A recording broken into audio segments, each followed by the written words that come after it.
Telespettatori di 7 Gold, canale 15 del digitale terrestre, ben trovati con la nuova puntata di Penalty, tutto il calcio di cui il calcio vero non parla mai. Vi ricordo che dalla scorsa settimana siamo in onda non più alle ore 13 ma alle ore 15. Ospite della puntata odierna, Mister Nico Porchia. Ciao Nico, ben trovato, ma dobbiamo subito parlare di questa straordinaria avventura del Priolo Gargallo di questa stagione. Addirittura avete vinto una partita importantissima con il Vizzini domenica. Dove vuole arrivare questo Priolo? Intanto ben trovato. Grazie Ettore, a te dell'invito, saluto i telespettatori. Beh sì, i ragazzi ci stanno stupendo, mi stanno stupendo tutti, siamo lì. Siete i ragazzi terribili di questo girone D. Ma sì, sì, sono i miei ragazzi terribili, i nostri ragazzi terribili di tutto il gruppo, perché i risultati vengono perché c'è squadra, partendo dal dirigente, dal magazziniere, finendo all'ultimo giocatore. Però attenzione, questa squadra non è nata questa stagione, è già nata da qualche anno, la stai plasmando stagione dopo stagione, probabilmente quest'anno state raccogliendo dei frutti, non dico inaspettati, ma che vi danno molto ottimismo. Ma sai, la filosofia è questa da un paio di anni in questa società, però a inizio stagione abbiamo cambiato 9/11 di squadra l'anno scorso che ha chiuso il girone di ritorno bene, Sì. Però cambiando 9/11 della squadra sai benissimo che hai rivoluzionato una squadra, Chiaro. ci siamo messi a lavorare dal 31 luglio, i ragazzi si sono messi con la testa a partito, come si suol dire. E i frutti li stiamo ottenendo. Noi abbiamo un'età media di 21 anni, considera. Contro il Vizzini abbiamo giocato con 5 under in campo e ho finito con 6. Ma i grandi nostri sono 98, 2000, cioè stiamo Ancora parlando- giovani, sì, diciamo. Sì, infatti la fame è quella che non ci deve mai mancare, la fame di voler stupire, di voler dire noi qui siamo, ci siamo. Un girone D un po' ingarbugliato perché voi siete un po' la sorpresa. Abbiamo una conferma, quella del Vittoria, seppur con qualche risultato non certamente positivo, ma abbiamo anche una importante realtà che è quella di Avola, lo stesso Vizzini. Pertanto un girone che probabilmente riserverà sino alla fine delle sorprese. Ma sì, sì, è un giovedì molto complicato, c'è anche il Palazzolo che comunque darà filo da torcere fino a fine campionato, l'Aula che è una grandissima piazza. Ci mettiamo dentro il Megara pure? Il Megara che sicuramente in casa sarà difficile per tutti fare punti lì, poi c'è il Vittoria che è una corazzata, ma l'Aula stesso anche. Insomma, il campionato è lungo, ancora è lungo, molto ingarbugliato, perciò ci sarà da sudare partita per partita. Ritorneremo chiaramente a parlare del Priolo Gargallo nella parte finale della trasmissione, perché adesso con te voglio affrontare i temi riguardanti il campionato di Serie D e i due gironi del campionato di eccellenza. Intanto stai seguendo la Serie D di quest'anno? Sì, la sto seguendo, è molto interessante anche quella, come sempre, d'altronde la Serie D è un campionato affascinante. C'è questa battaglia a tre, perché io ci metterei dentro anche la Vibonese, diciamolo pure. Ma sì, la Vibonese è una squadra che mi è piaciuta tantissimo, forse è quella che fa il miglior calcio, ma il Siracusa è lì, tiene botta su botta, grande compattezza, perciò vanno i miei complimenti ovviamente da siracusano al Siracusa Calcio. E il Trapani ovviamente è lì, una corazzata che sarà difficile prendergli questi 4 punti. Saranno gli scontri diretti a decidere la classifica finale? Sicuramente saranno, a questo punto saranno fondamentali, ma alle altre partite del mezzo secondo me saranno importanti. Tra l'altro il Trapani si rigioca tutti in casa gli scontri diretti, eh? Sì, il Trapani si gioca in casa, il Siracusa fuori, però ripeto, le partite di mezzo saranno quelle che decideranno secondo me il campionato, oltre ovviamente gli scontri diretti. Chiaramente la soglia d'attenzione deve essere continua, perché ogni partita diventa poi fondamentale proprio per stilare questa classifica di Serie D. Ma sì, si gioca partita per partita. La Serie D è un campionato complicato, poi le ultime 6 giornate tu mi insegni che può succedere di tutto, perché chi si deve salvare, chi vuole ambire ai playoff e chi vuole vincere il campionato, ed è dura per tutti. È vero. Partiamo dunque con i risultati di questa seconda giornata, tenendo presente che proprio oggi si gioca il turno infrasettimanale.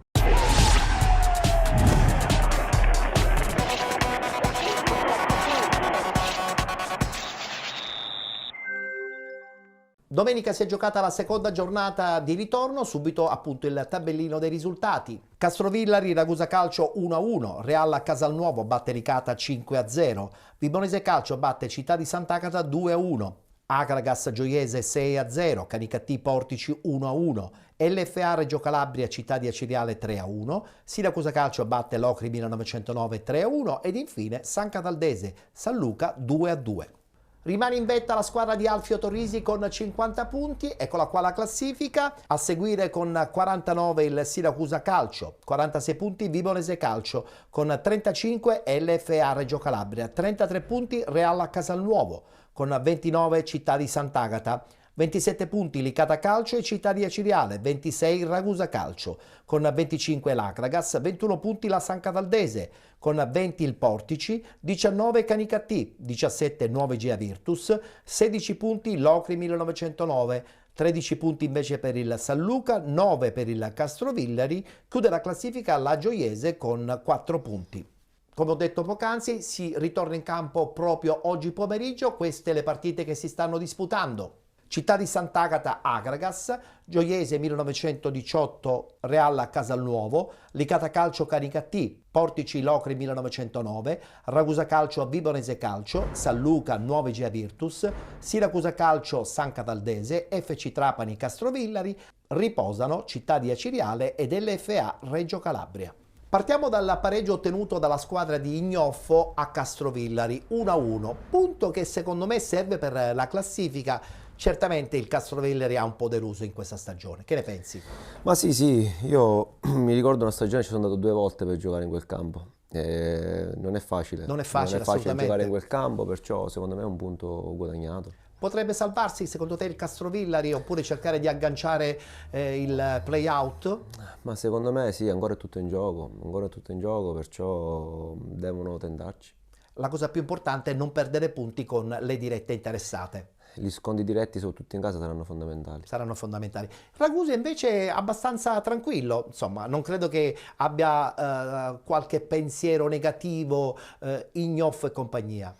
Ma secondo me no, però il cambio di sedi, come ho detto prima, è particolare, bisogna stare attenti, perciò raggiungere il prima possibile la quota salvezza. Crollo assoluto in terra campana per il Licata di Romano, 5-0 contro il Real Casalnuovo. Attenzione, onore al Real Casalnuovo, però la squadra di Romano che ti becca 5 gol non la vedevamo da parecchio tempo. Che succede? Hanno un po' mollato secondo te? Ci può stare, certo 5 gol sono una bella batosta, però secondo me il Licata sta facendo un lavoro importante, ha un gruppo molto giovane, va dato merito al lavoro di mister Romano, al lavoro del direttore Martello, insomma, il Licata sta facendo secondo me, ripeto, un grandissimo lavoro. Sono pecche che ogni tanto si subiscono un campionato, ci sta, l'importante è ricominciare. Guardiamoci gli highlights, 5-0 per il Real Casalnuovo contro il Licata Calcio.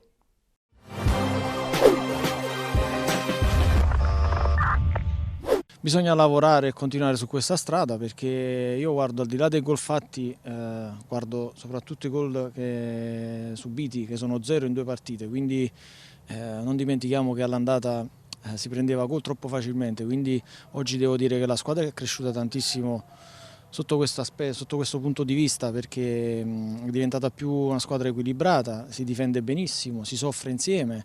Questa è una partita che sembra, dal risultato magari sembra una partita facile, ma ti posso dire che non è stato così assolutamente. Il Licata è una buonissima squadra che ci stava solo a 3 punti dietro, che all'andata ci ha fatto sudare tanto, abbiamo perso lì anche meritatamente, però nelle altre partite ha disputato fino ad oggi un grandissimo campionato, quindi chapeau ai miei ragazzi che hanno fatto una grandissima prestazione e bisogna continuare su questa strada. Già sapevo che era una squadra di valore perché mi aveva destato una buonissima impressione all'andata e oggi abbiamo trovato ancora una volta una squadra forte, organizzata e chiaramente noi non siamo stati per nulla in partita, a parte qualche spezzone di partita durante il primo tempo, poi siamo stati fuori partita sia a livello tecnico che a livello agonistico e mentale. Ma certamente quando si vince così è normale che vuol dire che tutti hanno superato la sufficienza, di questo sono molto contento. Sono contento anche per i ragazzi che sono entrati,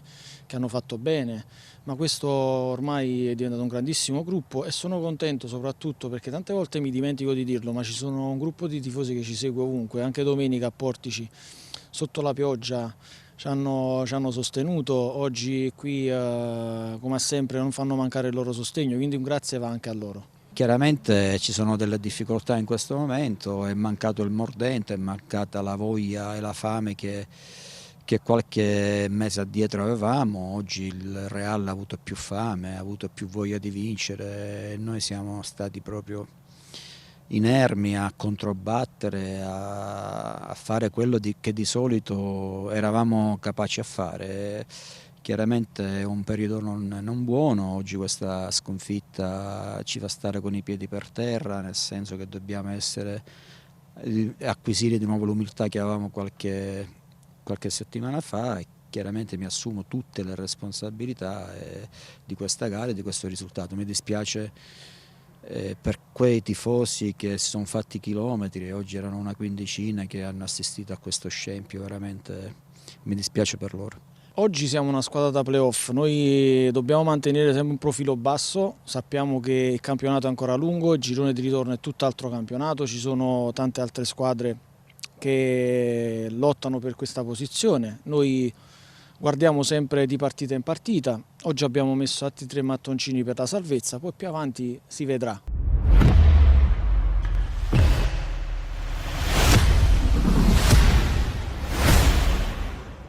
Continua l'inseguimento, parliamo della Vibonese Calcio 2-1 contro un'importante città di Sant'Agata. Vibonese Calcio, tu hai sottolineato che ti è piaciuta quando l'hai vista, a dimostrazione che è una squadra che ancora può tentare di agganciare il primo posto.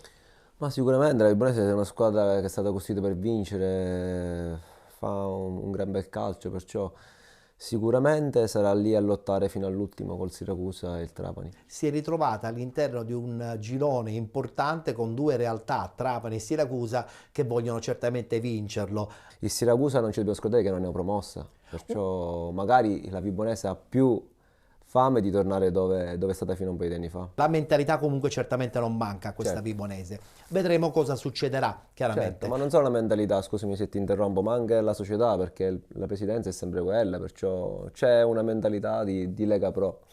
Una mentalità certamente importante ce l'ha soprattutto questo Akragas.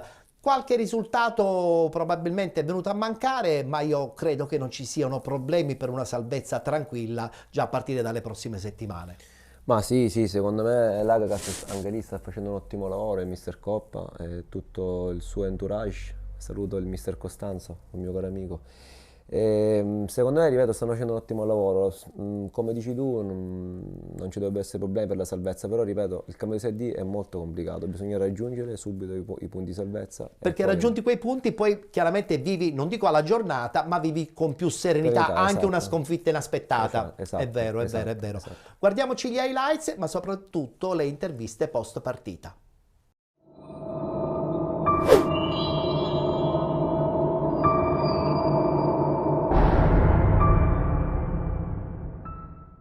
Un 6-0 è difficile commentarlo, però voglio dire, da 3 giorni che siamo qua abbiamo preso le redini diciamo, della squadra, ma io più che altro vorrei ringraziare questi ragazzi che si stanno sacrificando da più di un mese, sono messi un po' alla gogna, scusatemi il timbro, ma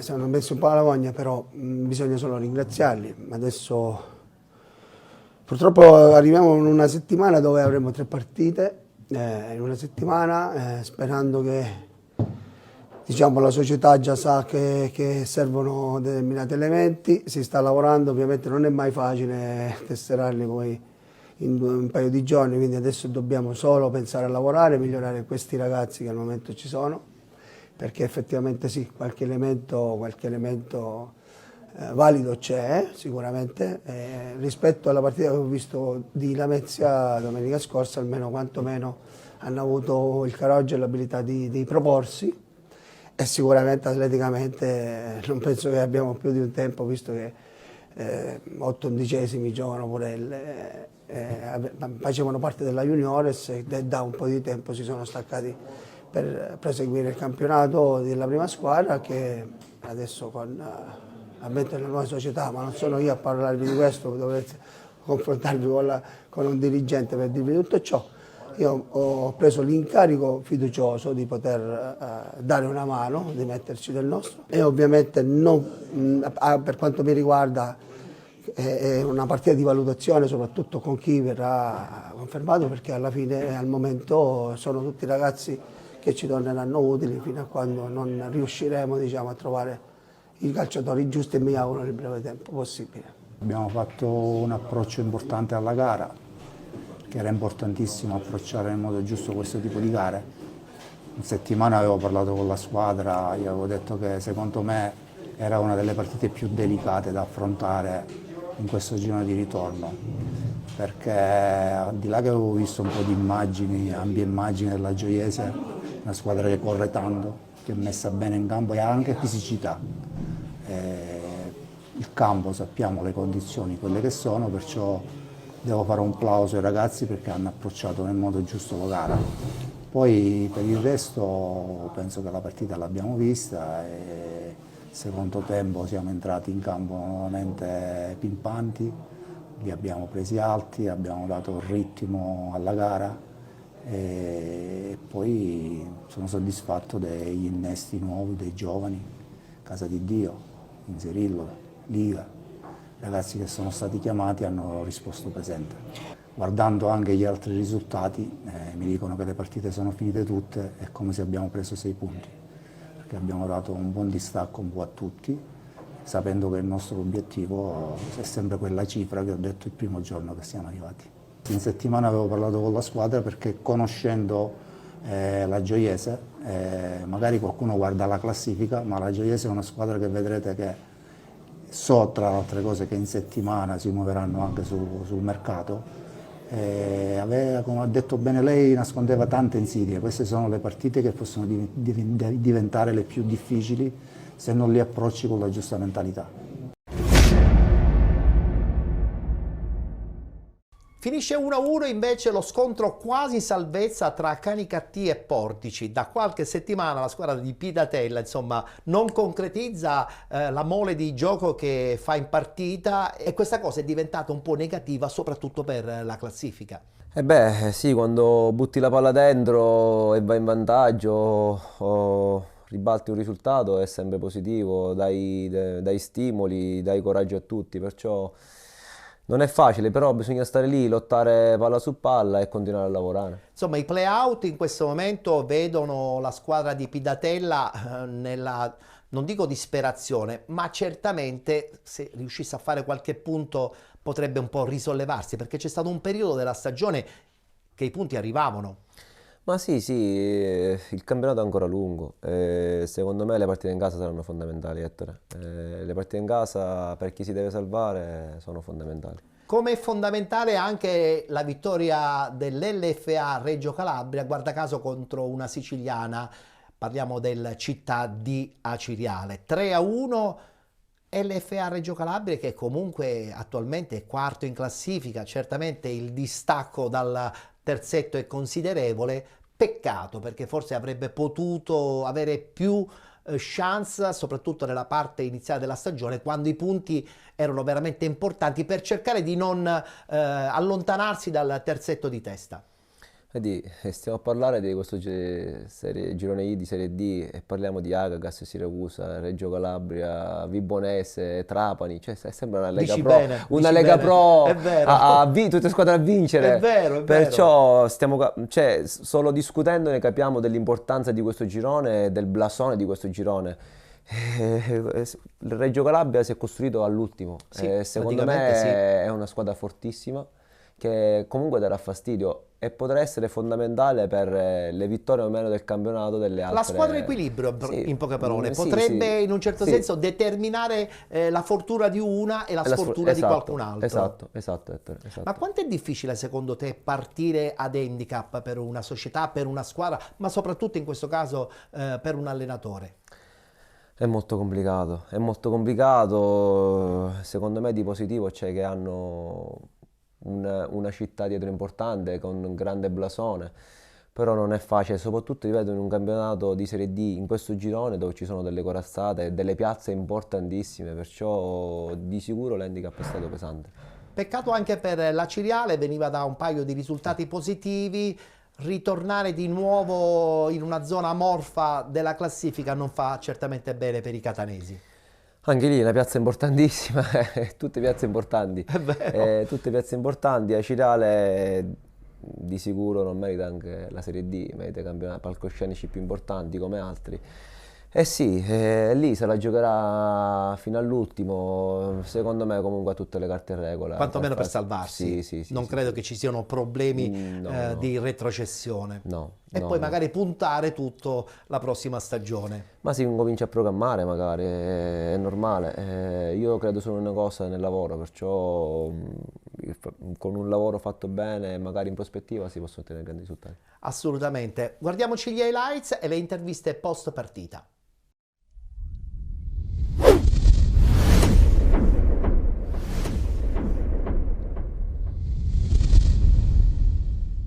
Sono molto felice per il risultato, per la continuità. Certamente abbiamo ritrovato Sant'Agata, ma continuiamo a essere nomadi, ogni giorno passiamo da un campo a un altro. E io devo fare i complimenti ai ragazzi perché non è semplice assolutamente. Un giorno ci alleniamo a Campo Calabro, un giorno a Granito, un giorno a Sant'Agata su sintetico che non è comunque utilizzabile proprio perché siamo costretti, perché non possiamo andare sempre quando vogliamo noi da un lato o dall'altro. Però nonostante difficoltà la disponibilità dei ragazzi è veramente straordinaria. Questa è una vittoria loro perché tutte le difficoltà che si potevano avere secondo me in quest'anno le abbiamo avute. E i ragazzi con calma, con tranquillità hanno reagito sempre a testa bassa e hanno tirato fuori l'orgoglio. Oggi sono molto contento perché forse mi manca un altro paio di ruoli, poi Nino Barilà l'ho messo dappertutto, oggi l'ho messo play e secondo me la prestazione della squadra è legata anche molto alla sua posizione che ci dà tranquillità quando abbiamo sviluppi anche più puliti, quindi direi tutto bene. Ma l'emozione dopo il gol è dedicata a mio padre che non c'è più. E lui era un grande tifoso Amaranto, seguiva sempre la Regina, ultimamente non la seguiva di presenza perché non poteva per problemi fisici, però quando era giovane veniva sempre allo stadio, andava sempre in trasferta, lui mi raccontava sempre le trasferte che faceva con gli amici, quando è andato per lo spareggio, quando andava nelle trasferte nei campi ostici, e lui mi raccontava tutte queste cose, quindi il gol è stata una liberazione, perché comunque non poterlo vedere negli spalti per me è un po', scusate,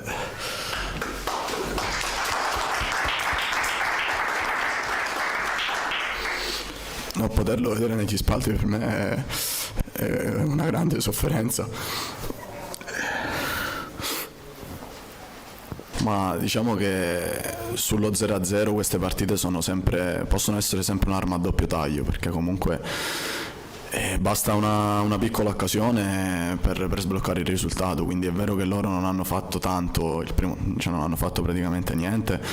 Noi il primo tempo abbiamo creato diverse occasioni e non siamo riusciti a fare gol. Il secondo tempo siamo entrati con lo stesso piglio, il piglio giusto. La differenza è stata che abbiamo sbloccato la partita e poi l'abbiamo indirizzata sulla giusta strada, ecco.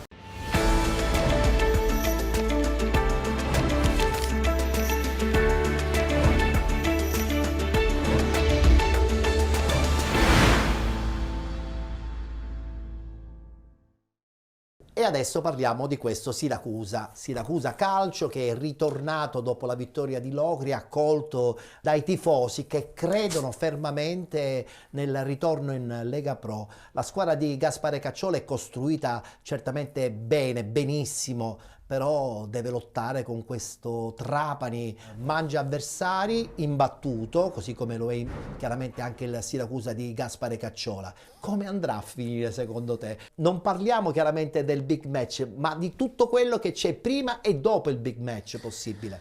Ma Siracusa sta facendo un lavoro strepitoso, noi non ci dobbiamo dimenticare che Siracusa è una neopromossa.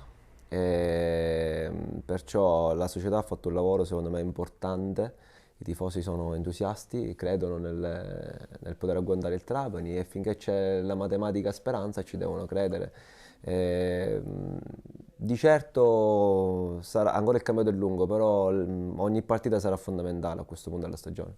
Dal punto di vista tecnico abbiamo un Siracusa con dei giocatori assolutamente di categoria, così come il Trapani e in un certo senso anche la Vibonese, ma quanto il tasso tecnico può fare la differenza in uno scontro diretto? Ma sia tasso tecnico, ma secondo me a questo punto oltre al tasso tecnico ci vuole la fame di voler vincere, di voler andare oltre. Perciò secondo me la spunterà alla fine la squadra che oltre al tasso tecnico maggiore avrà la fame e la quantità in campo maggiore. Guardiamoci le interviste post partita con i due allenatori, l'allenatore dell'Ocri e anche l'allenatore del Siracusa Calcio.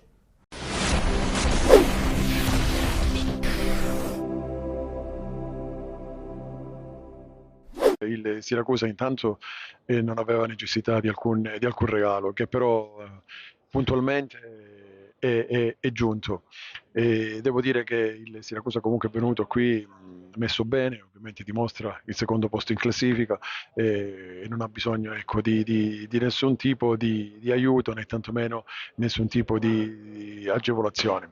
Purtroppo le differenze tra le due squadre si sapevano già da prima, però sinceramente venire penalizzati in questo modo alla luce di quello che si è visto in campo non fa molto piacere, anche perché noi mercoledì e poi domenica abbiamo due partite importantissime per il nostro cammino salvezza e sinceramente subire due espulsioni immeritate di due under è veramente senza giustificazione e vorrei ben capire che spiegazioni dà ai suoi superiori o comunque a chi viene a vedere gli arbitri, perché comunque tutti parlano di arbitri di Serie D che hanno sicuramente delle qualità superiori, ma veramente fino a questo momento queste qualità non sono riuscito ancora a vederle, quindi sembrano più che altro arbitri di prima categoria o comunque che non abbiano mai arbitrato partite di questo genere. Sapevamo dell'importanza della partita, della difficoltà della partita.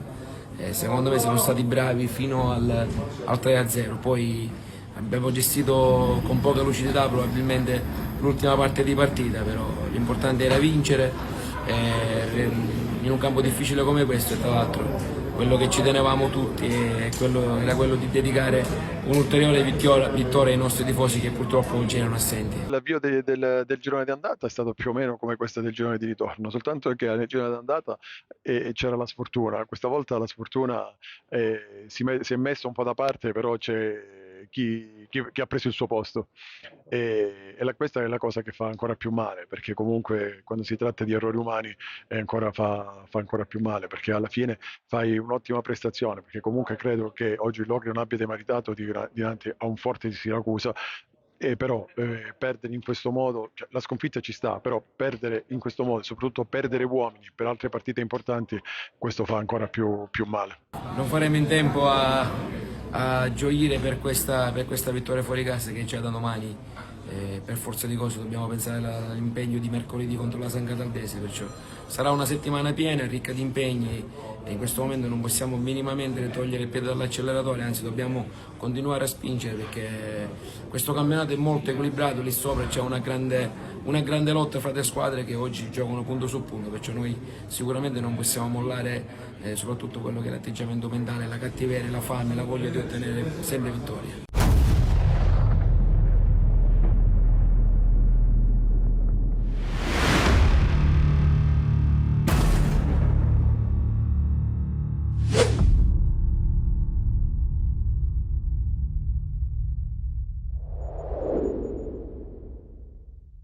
Chiudiamo il tabellino del campionato di Serie D parlando della San Cataldese che pareggia 2-2 con il San Luca. Stagione tranquilla per la squadra nissena, non credo che ci siano problemi di una permanenza, a conferma che insomma San Cataldo è veramente ormai una società a dimensione Serie D.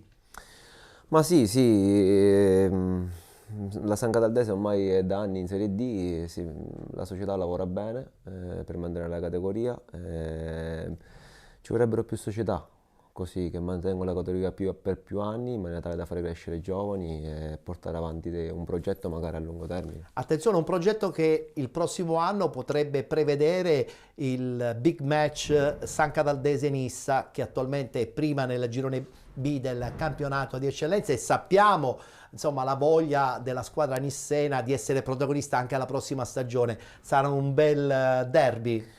Eh sì, e come no, un derby di fuoco, è molto interessante. Bisogna aspettare ancora qualche mesetto. Ancora è lungo. È vero, è vero.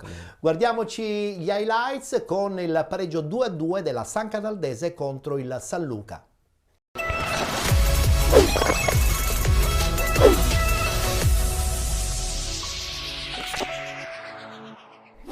Osservato il turno di riposo, la San Cataldese inaugura il 2024 davanti al proprio pubblico in un vero e proprio scontro salvezza. 8 punti di vantaggio dei Verde Amaranto sui rivali del San Luca, attualmente terzultimi, ma è una gara che a strada lunga potrebbe rivelarsi molto preziosa, soprattutto in caso di vittoria. Passiamo al film del primo tempo, prima occasione dopo oltre 20 di gioco, cross messo dentro da Zerbo, Valera di testa manda direttamente sul fondo. Al minuto 32 si sbloccano invece le ostilità, calcio d'angolo, svetta lo stesso Varela che trova all'angolino più lontano San Cataldese che sblocca il risultato. Al 36esimo continua la formazione di Mister Sclafani con la punizione di Zerbo che termina alta. Minuto 42, Varela lavora bene il pallone, manda in profondità Zerbo, tutto fatto con i giri giusti, anche il mini lob che batte il portiere del San Luca in uscita, e 2-0 San Cataldese, gara che sembra in netta discesa per i Verde Amaranto, ma al 45esimo si sveglia improvvisamente il San Luca, calcio di punizione di Ficara, trova la deviazione di Fiumara che inganna così Dolenti e il gol che riapre dunque la contesa proprio allo scadere del primo tempo. Calabresi che approcciano meglio nella ripresa, apertura per Ficara che mette dentro il cross giusto per Krusnakas che fa 2-2. Con questo tocco sul secondo palo rivediamo la girata mancina che finisce alle spalle di Dolenti, il pareggio del San Luca, quando al 59esimo la San Cataldese prova nuovamente a rendersi pericolosa. Sino si accentra ma calcia alle stelle. 65esimo lo stesso Sino lascia il campo al suo posto Mazza. 73esimo Caligiuri per Giampaolo, l'imbucata per l'attaccante Krusnakas che cerca il gol della doppietta che varrebbe anche 3 punti per il San Luca. Dolenti la respinge in calcio d'angolo al minuto 77, pallone deviato da Brumat che trova la risposta del proprio compagno Dolenti in calcio d'angolo. L'ultima chance del San Luca all'80esimo con il pallone che però finisce direttamente sul fondo. Termina la gara, al Valentino Mazzola impattano per 2-2 San Cataldese e San Luca.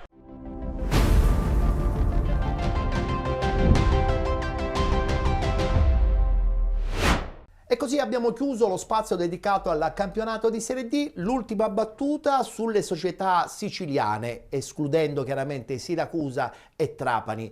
È stata una stagione interlocutoria. Queste squadre possono puntare il prossimo anno a qualcosa di più interessante? Io punterei molto sul Licata, per esempio. Ma sì, ma parliamo di piazze importantissime, perché non è che c'è solo Licata, ma Cireale, Agregas, cioè stiamo parlando di piazze importanti dove tutte possono ambire a una categoria superiore, e perciò sì, tutte possono andare oltre, alzare l'asticella. Non credo però che sia soltanto un problema tecnico, è anche e soprattutto un problema organizzativo, societario, dirigenziale, perché è da lì che parte un progetto a vincere, credo, no?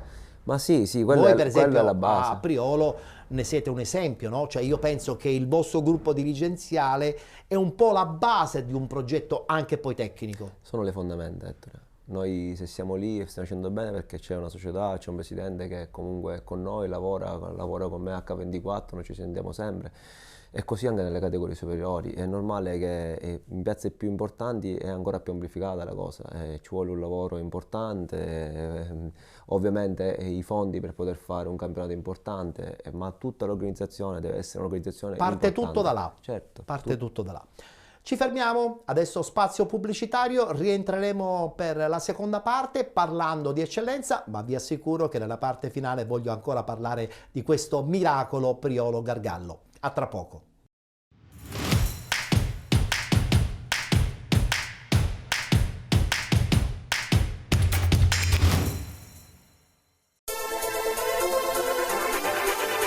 La tecnologia e la competenza al vostro servizio. Energy Clima, Technology for Life. Il riscaldamento ed il condizionamento non sono più un problema.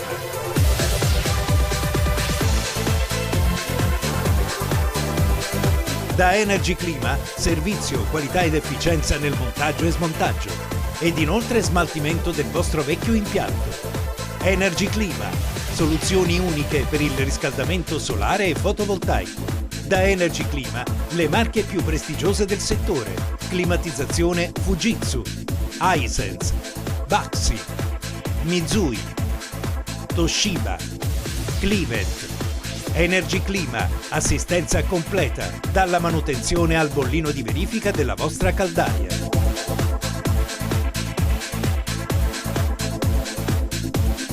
Pagamenti con rateizzazione agevolata ed inoltre detrazione fiscale tramite pratica Enea.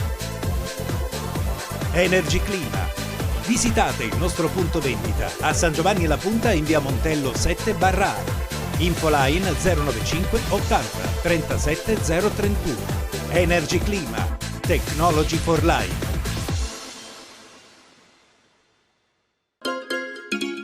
Benvenuti da Giada Immobiliare.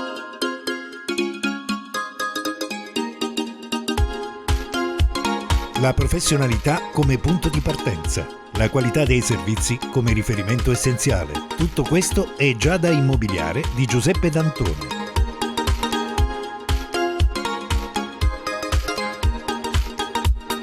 Servizi di compravendita ed affitti, supporto per concessioni mutui e consulenza finanziaria ed inoltre assistenza a partecipazione ad aste giudiziarie e consulenza tecnico-legale. Giada Immobiliare, via Etnea 734, Catania. Info 095 61 74 981 oppure 095 61 74 973. Visita il sito con le nostre proposte www.giada-immobiliare.it. Giada Immobiliare, insieme a te per comprare e vendere.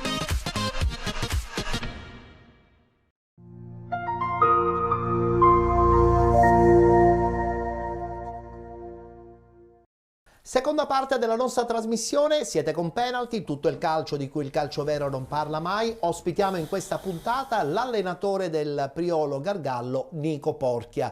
Nico, 2 gironi di eccellenza molto interessanti. Diciamo che sono, soprattutto nel girone A, abbastanza delineate le posizioni, tutto aperto invece nel girone B. Nel girone A, che adesso tra poco andremo a raccontare con i risultati e le immagini, io direi che questa lista è certamente molto interessante, soprattutto perché imbattuta e ha un'ossatura tecnica di grande spessore. Ma sì, secondo me la Nissa è quella che sta dimostrando la forza maggiore, però ripeto, il campionato è lungo, sicuramente la Nissa ha tutte le carte regole per poterlo vincere. 6 punti di vantaggio però con la seconda sono tanti in eccellenza, eh? Sì, sono tanti. Recuperarli sarà un po' difficile. Sarà difficile, secondo me poi lo scontro diretto sarà fondamentale, perché se vai a vincere o non perdi lo scontro diretto, secondo me... Ma rimarrebbero sempre 3 punti di distacco. Esatto. E a quel punto poi devi sempre inseguire, e non tutte le società, tutte le squadre sono pronte ad affrontare anche un impegno nervoso, mentale. Sì, senza un po' di dubbio, però poi sai, il cambio d'eccellenza, quando vai a giocare contro squadre che magari si devono salvare, giocano col coltello dei denti, non è facile, perciò... E fare i punti in quelle partite è più impegnativo. È più impegnativo, senza un po' di dubbio. Sicuramente lo scontro diretto arrivato a questo punto del campionato e con questo distacco sarà secondo me fondamentale. È vero. Partiamo con il girone A.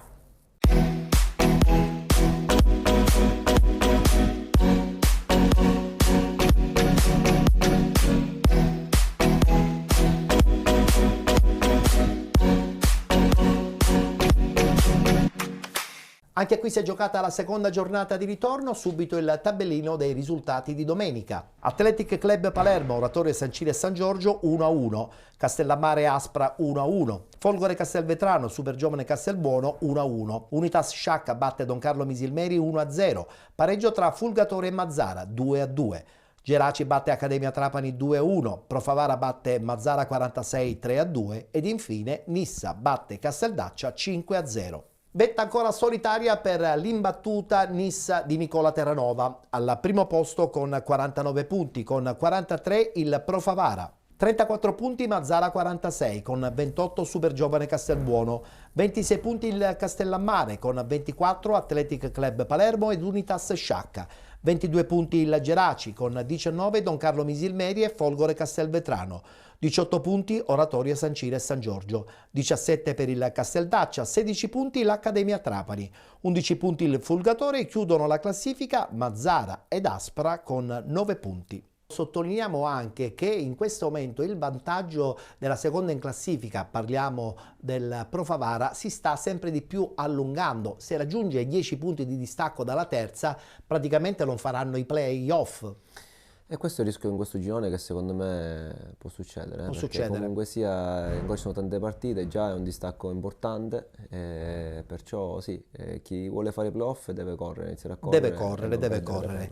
Deve correre anche il Geraci perché vince contro l'Accademia Trapani, inizio un po' non positivo per la squadra di Gaetano Mirto, forse assemblare troppi stranieri, e su questa cosa poi dopo vorrei sentire un po' il tuo parere, perché siamo stati un po' assaltati da spagnoli, argentini, dimenticandoci che anche noi siciliani abbiamo dei prodotti interessanti che dovremmo valorizzare, ma quello è un altro discorso. Però tra poco sentirò anche il parere riguardante l'arrivo di troppi stranieri. Un Geraci che per fortuna insomma si è ripreso e adesso vola nelle zone diciamo più tranquille della classifica. Sì, senza ombra di dubbio ha fatto dei risultati importanti, però ripeto, ancora c'è tanto da pedalare, dovranno giocarsela partita per partita e di sicuro alle carte in regola per salvarsi. Dovrebbero giocarsela però con qualche giocatore italiano anziché con troppi giocatori stranieri. Che ne pensi a questo punto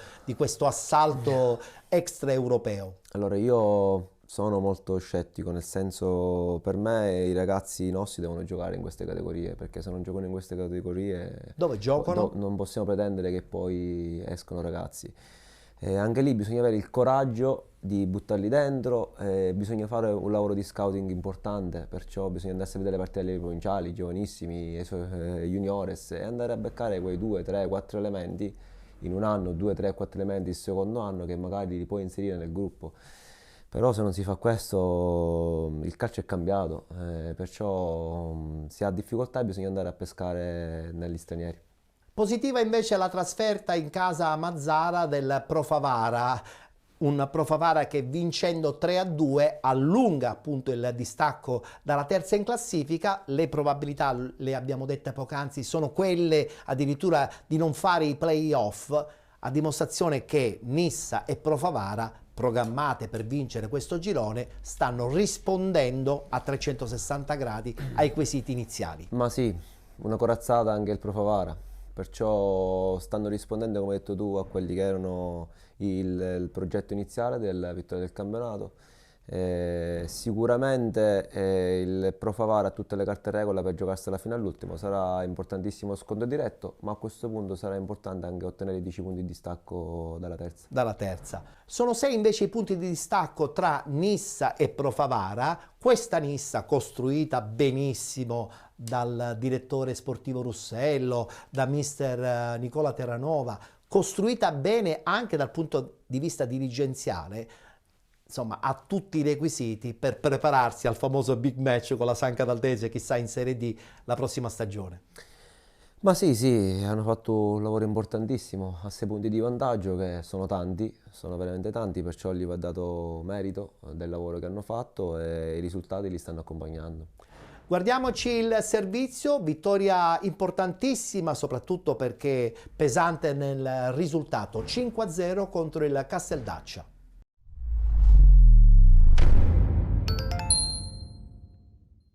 I numeri non mentono mai, 15 vittorie e un solo pareggio, persiste l'imbattibilità in campionato, 6 punti di vantaggio sulla Pro Favara, unica antagonista rimasta che sta tenendo il passo della compagine biancoscudata. Parliamo di una Nissa che non conosce soste, vuole legittimare la propria supremazia fin qui netta e incrocia al Marco Tomaselli davanti al proprio pubblico il Casteldaccia, che ha iniziato il girone di ritorno col piede sbagliato, sconfitto in casa dalla Don Carlo Misilmeri.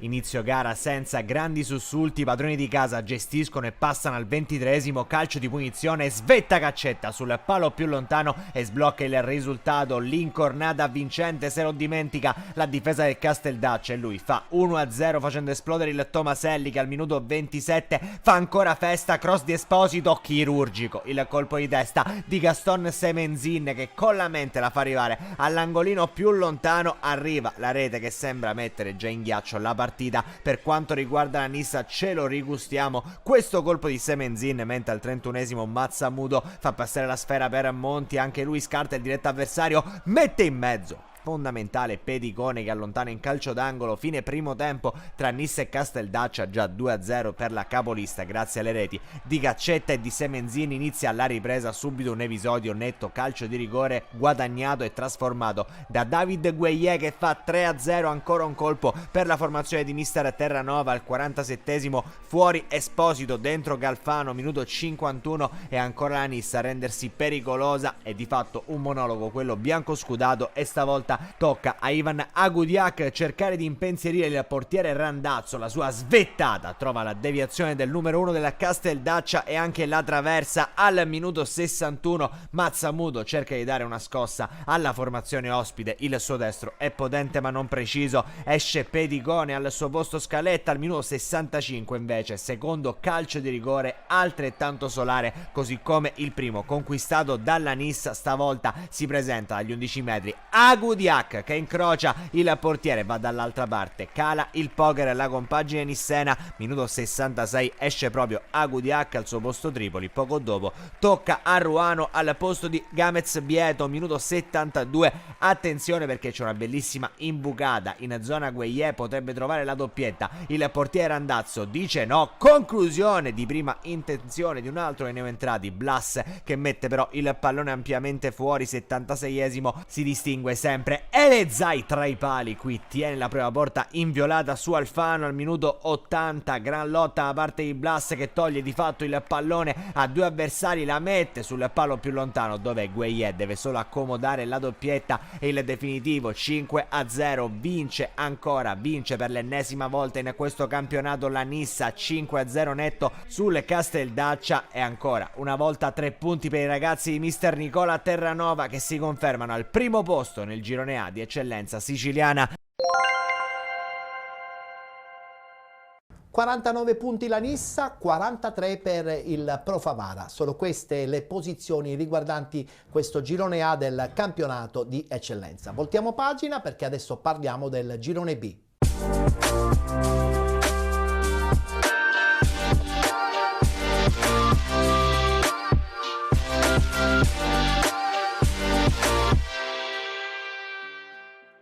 Anche qui si è giocata la seconda giornata di ritorno, subito il tabellino dei risultati di domenica. Messana 1966 che perde in casa con il Milazzo 2-1, Mister Bianco 2011 batte Santa Croce 6-0, Imesi Atletico Catania 94 batte Leonfortese 3-0, Città di Gela batte Real Siracusa Belvedere 3-0, Ionica FC batte Leonzio 1909 1-0, Modica Calcio batte Rocca Acquedolcese 4-0, Paternò Calcio batte Nebros 2-0 ed infine Enna Calcio che vince in casa del Mazzarrone Calcio per 2-1. È veramente una corsa infinita tra Enna e Paternò Calcio, ma abbiamo il Modica pronto a sfruttare l'occasione per accorciare in classifica e continuare magari anche loro a sperare nella vittoria finale. Che ne pensi di questo girone B? È dura, 3 squadre che comunque sia lotteranno fino alla fine. È normale che in questo momento il Paternò e l'Enna sembrano avere un passettino di vantaggio in più, però ancora il campionato è lungo, il Modica di Pippo Strano sicuramente non mollerà facilmente. Il campionato è così, ci sono altre corazzate, ha cambiato in corsa il tecnico, insomma la stagione è stata un po' così, però ancora ha tutte le carte in regola per poter giocare fino alla fine. Paternò che vince 2-1 in casa della Nebros, in casa messinese è sempre difficile portare punti. La Nebros dà fiducia a tutti, perciò secondo me vittoria pesantissima, vittoria importantissima. Non tutti credo riusciranno a fare punti appunto in casa della Nebros. No, perché comunque sia è una società che lavora bene in casa e i punti non è facile scipparli, per modo di dire lì. È giusto. Per intanto ci guardiamo la vittoria in casa della Nebros 2-1 per la squadra di Filippo Raciti.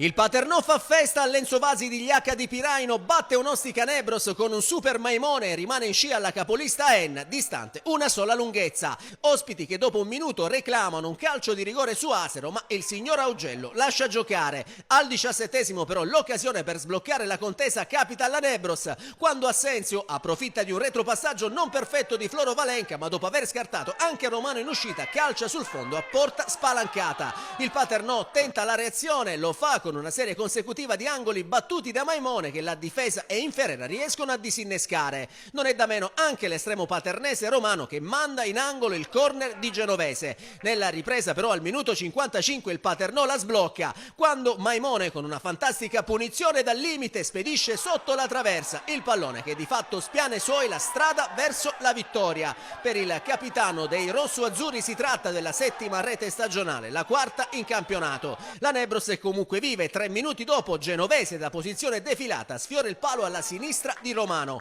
Poi però il Paternò torna a spingere alla ricerca del raddoppio, provandoci prima con Micoli, ma l'attaccante si fa murare il tiro da Inferrera, e subito dopo con Fratantonio che dal limite calcia di poco a lato. Gli sforzi dei rosso-azzurri vengono comunque premiati al minuto 77, quando ancora Maimone con un chirurgico sinistro dal limite batte Inferrera, facendo così Nebros 0, Paternò 2, e per l'ex Siracusa è doppietta personale e 8º sigillo stagionale. La squadra di Raciti insiste all'80esimo, il neoentrato Giannaula costringe Inferrera agli straordinari. Poi al 96esimo la Nebros trova comunque il gol di giornata con il neoentrato Pontini che mette alle spalle di Romano l'invito di Assenzio, fissando il punteggio sul risultato di 1-2. Con questo successo il Paternò sale in classifica, quota 40 punti, e si conferma sul secondo gradino del podio, una sola lunghezza dall'Enna, mentre la Nebros scivola al 7º posto con 25 punti a -2 dalla zona playoff.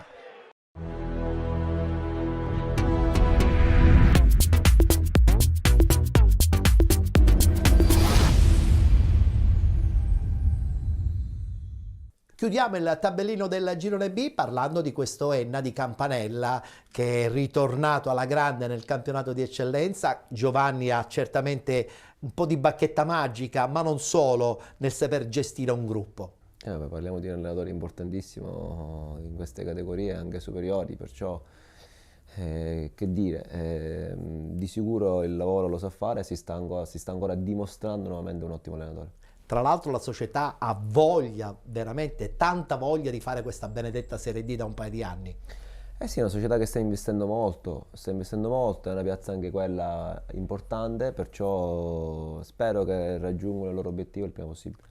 Abbiamo dunque chiuso anche lo spazio del campionato di eccellenza. Per chiudere la puntata voglio ritornare a parlare di questa banda di giovanissimi del Priolo Gargallo. In società che cosa dicono? Sono contenti? Sono pronti anche per l'eccellenza? Ma non ci poniamo limiti, nel senso sono molto contenti ovviamente del lavoro che stiamo facendo tutti, però è un risultato di squadra partendo appunto dalla dirigenza. Il mio grazie va a tutta la società che comunque sia dal 31 luglio lavora con me, col mio staff a fianco.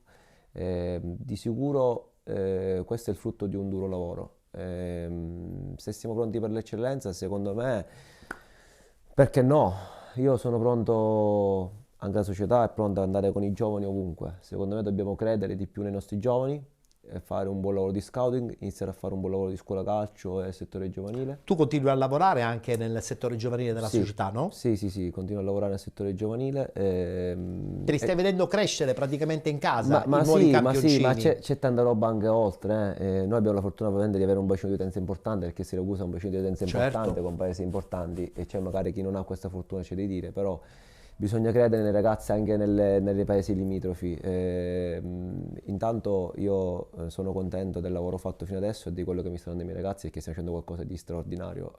Va dato atto a questi ragazzi che col duro lavoro, con l'impegno, il sacrificio e la fame stanno ottenendo dei risultati impensabili. Sacrificio certamente importante da parte dei ragazzi, ma anche tuo personale, perché hai investito molto anche partendo dai settori giovanili.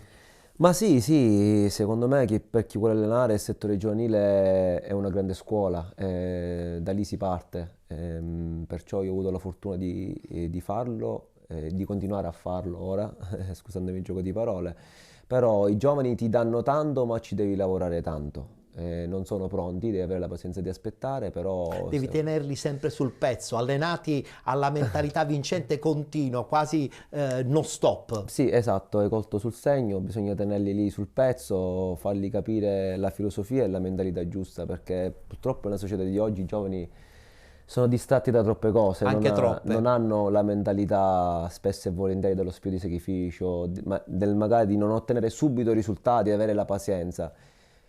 Posso dire che i miei ragazzi l'hanno capito, e stiamo lavorando benissimo. Che partita ti prepari a vivere domenica prossima?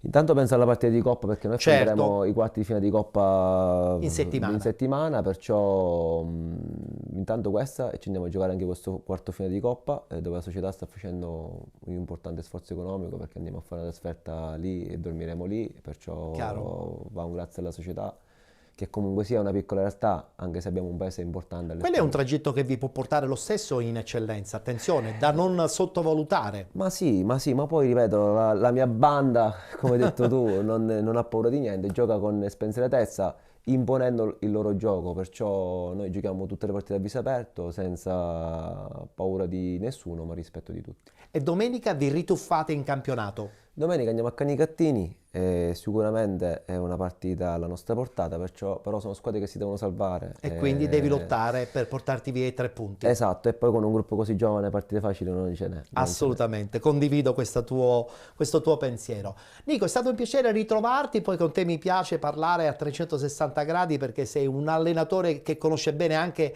gli altri campionati, ti aggiorni, a dimostrazione che la figura dell'allenatore è stata letteralmente trasformata negli ultimi anni, grazie anche ai social che hanno dato la possibilità di vedere più partite e quindi conoscere caratteristiche di società e giocatori. Sì, sicuramente sì, aggiornarsi è fondamentale, studiare continuamente, vedere esercitazioni. Secondo me quello che poi fa la differenza in una stagione è l'occhiometro di ogni tecnico, perché vedere negli occhi proprio i giocatori e capire magari che quel giorno hanno bisogno di una cosa anziché di un'altra è fondamentale, soprattutto, ripeto, con un gruppo giovane come il mio, dove i ragazzi hanno bisogno della carota, ma anche della mazza, come si suol dire.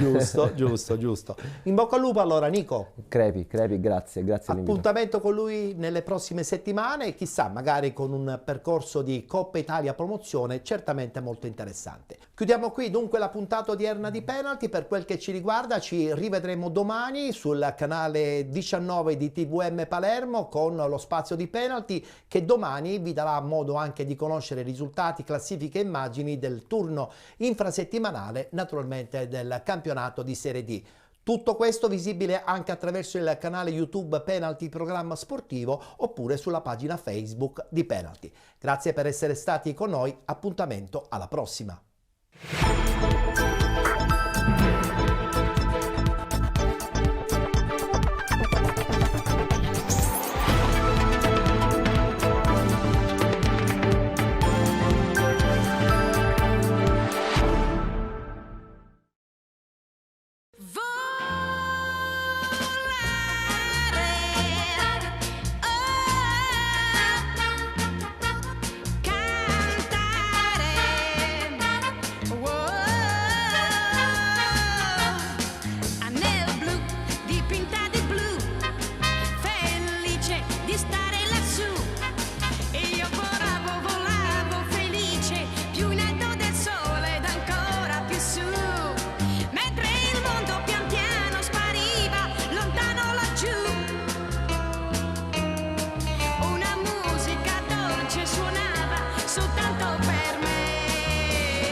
dipinto di blu, felice di stare lassù. E volavo, velavo, felice, più in alto del sole era ancora più su. Mentre un mondo pian piano sbarriva lontano laggiù. Una musica dolce suonava soltanto per me. Volare, oh oh, cantare, oh oh oh oh, nel blu dipinto di blu, felice di stare lassù, nel blu dipinto di blu, felice di stare lassù.